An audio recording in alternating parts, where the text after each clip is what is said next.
ಆತ್ಮಾವಲೋಕನ ನನ್ನ ಪ್ರೀತಿಯ ವಾಹಿನಿಯ ಶ್ರೋತೃವರ್ಗದವರಿಗೆ ಸಾಷ್ಟಾಂಗ ಪ್ರಣಾಮಗಳು.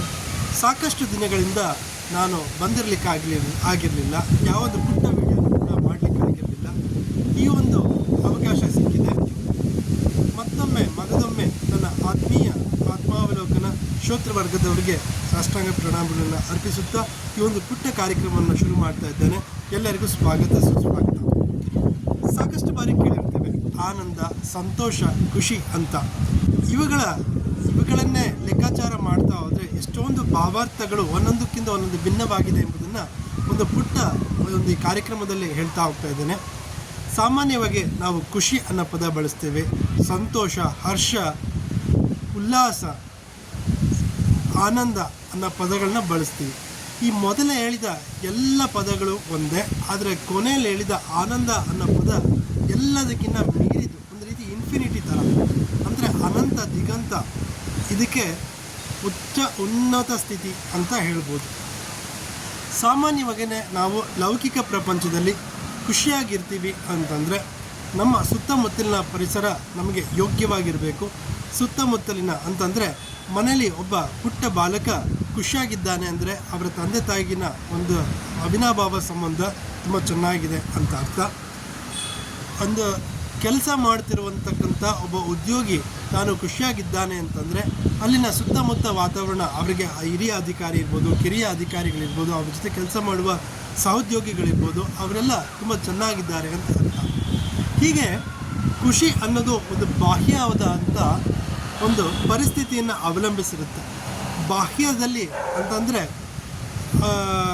ಬಾಹ್ಯವಾದ ಒಂದು ಇದು ಏನಾರು ಏರುಪೇರು ಆದರೆ ಒಬ್ಬ ವ್ಯಕ್ತಿಯ ಮನಸ್ಸಿನಲ್ಲಿ ಖುಷಿ ಹೊರಟೋಗಿ ಒಂದು ರೀತಿಯ ಸಭ್ಯ ಭಾವ ಮೂಡುವುದನ್ನು ನಾವು ಪ್ರತಿನಿತ್ಯ ಎಲ್ಲ ರಂಗದಲ್ಲೂ ನಾವು ಕಾಣ್ತೇವೆ. ಅಂತಂದರೆ ನಾವು ನಮ್ಮ ಸಂತೋಷವನ್ನು ಇನ್ನೊಬ್ಬರು ಸುಲಭವಾಗಿ ಕೀಳಬಹುದು, ಇನ್ನೊಬ್ಬರು ಸುಲಭವಾಗಿ ಅದನ್ನು ಆಕ್ರಮಿಸಿ ದುಃಖದ ವಾತಾವರಣವನ್ನು ನಿರ್ಮಿಸಬಹುದು.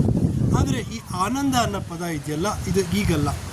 ಋಷಿ ಮುನಿಗಳನ್ನು ಕೇಳಿದ್ರೆ, ಯೋಗಿಗಳನ್ನು, ಬಹಳ ಅನುಭವಸ್ಥರನ್ನು ಕೇಳಿದ್ರೆ ಖುಷಿ, ಸಂತೋಷ, ಉಲ್ಲಾಸ ಇವೆಲ್ಲದಕ್ಕಿಂತ ಆನಂದ ಬೇರೆ ಅಂತಲೇ ಹೇಳ್ತಾರೆ.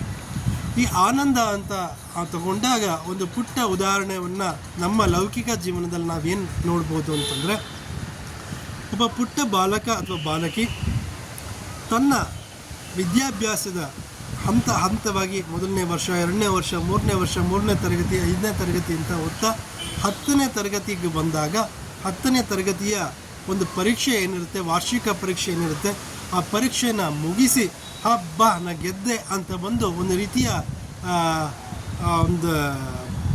ಒಂದು ಹುಮ್ಮಸ್ಸು ಇದೆಯಲ್ಲ, ಇದನ್ನು ಆನಂದ ಅಂತ ಹೇಳ್ಬೋದು. ಅಂದರೆ ಆ ಒಂದು ಮಗು ಒಂದು 10 ವರ್ಷ ಕಷ್ಟಪಟ್ಟು 1ನೇ ತರಗತಿ, 2ನೇ ತರಗತಿ ಹೀಗೆ ಕಷ್ಟಪಟ್ಟು ಹಂತವಾಗಿ ಬಂದು 10ನೇ ತರಗತಿಯ ಪರೀಕ್ಷೆಯನ್ನು ಮುಗಿಸಿ ಪರೀಕ್ಷೆಯ ಒಂದು ಸವಾಲನ್ನು ಎದುರಿಸಿ ಬಂದಾಗ ಆ ಒಂದು ರೀತಿಯ ಖುಷಿ ಇದೆಯಲ್ಲ, ಇದನ್ನು ಆನಂದ ಅಂತ ಹೇಳ್ಬೋದು.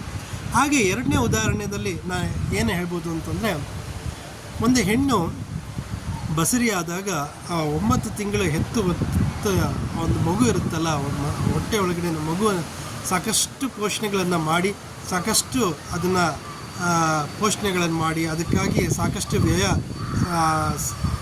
ಸಮಯ ವ್ಯಯಿಸಿದಾಗ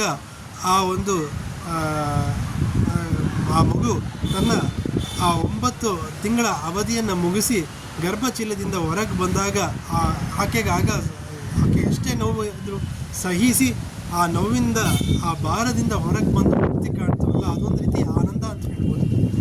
ಈ 2 ಲೌಕಿಕವಾಗಿ ನಾನು ಉದಾಹರಣೆ ಕೊಟ್ಟಿದ್ದೇನೆ. ಅಂತೂ ಒಂದು ಅರ್ಥದಲ್ಲಿ ನಮ್ಮ ಸಂತೋಷ ನಮ್ಮ ಕೈಯಲ್ಲೇ ಇರಬೇಕು.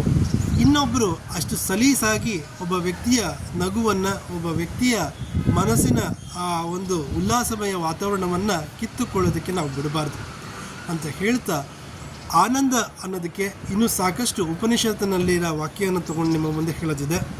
ಇನ್ನೂ ಸಾಕಷ್ಟು ಆನಂದ ಅನ್ನೋ ಪದವನ್ನು ವಿಸ್ತರಿಸಿ ಅದರ ಬಗ್ಗೆನೇ ಮಾತನಾಡುವ ಮುಂದಿನ ಕಾರ್ಯಕ್ರಮವನ್ನು ಹಮ್ಮಿಕೊಂಡಿದ್ದೇನೆ. ಈ ಒಂದು ಕಾರ್ಯಕ್ರಮದಲ್ಲಿ ಭಾಳ ಸ್ಥೂಲವಾಗಿ ಒಂದು ಪೀಠಿಕೆಗೆ ಹೇಳ್ತಾ ನಿಮ್ಮ ಮುಂದೆ ಹೇಳ್ತಾ ಇರೋದು ಏನಂತಂದರೆ,